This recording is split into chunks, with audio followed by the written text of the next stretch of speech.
Payment to creditor, journal entry. Now, goods purchased from A, rupees 10,000 at 10% trade discount and 10% cash discount. ये transaction समझना है हमें. पहले तो गुड्स परचेज किए गए, तो purchase account debited, goods comes in and A is the giver.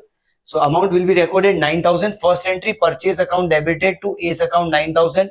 Least purchase price. Here least purchase price is 10,000. Trade discount allowed is 1,000. So net purchase price is 9,000. So goods purchase of 9,000. अब यहाँ पे हमें समझना है payment to creditor. Now payment to creditor, you have two options. Within stipulated time and after that stipulated time. अगर date 1 को यहाँ पे goods purchase किया गया है and we are given 10 days time period, that trade discount, cash discount will be allowed. 10% cash discount will be allowed if payment is made within 10 days. If payment is made within 10 days. तो date 1 से date 7 पे first mode of payment हुआ है. ए को payment किया गया part payment, that 70% amount is paid by cash.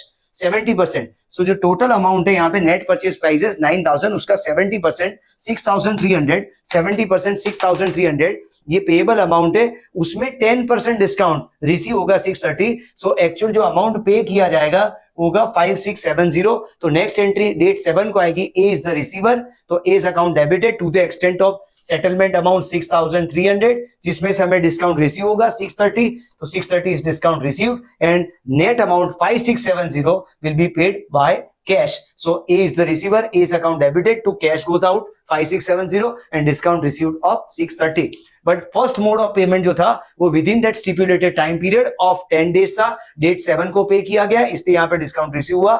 Next जो mode of payment है 30% amount is paid by cheque, वो चेक से पे हुआ है, लेकिन डेट 13 को पे हुआ है. डेट 1 का परचेज है और 13 को पेमेंट हो रहा है. हमें सीडी के लिए कैश डिस्काउंट के लिए 10 डेज का टाइम पीरियड दिया गया था और ये डेट 13 को पेमेंट हो रहा है. वो after that stipulated time period है. After given time period, after stipulated time, we are not entitled for any type of discount. So जो 30% अमाउंट है 2,700 वो फुल अमाउंट पे करना होगा. इस पे कोई डिस्काउंट रिसीव नहीं होगा, इसलिए ए इज द रिसीवर. तो A's account debited 2,700 and cheque issue किया गया यहाँ पे. Amount is paid by cheque, so bank account is credited 2,700. in this way this amount is paid to creditor. ये creditor को पे करना है. ये goods के creditor हो सकते हैं, ये asset के creditor हो सकते हैं, ये expense के creditor भी हो सकते हैं, लेकिन जो डिस्काउंट का एलिमेंट है वो सिर्फ गुड्स के क्रेडिटर में ही ऑफर किया जाता है. इसलिए जब विद इन ड्यू डेट अगर पेमेंट होता है तो discount will be received. After due date discount will not be received in case of payment of creditor.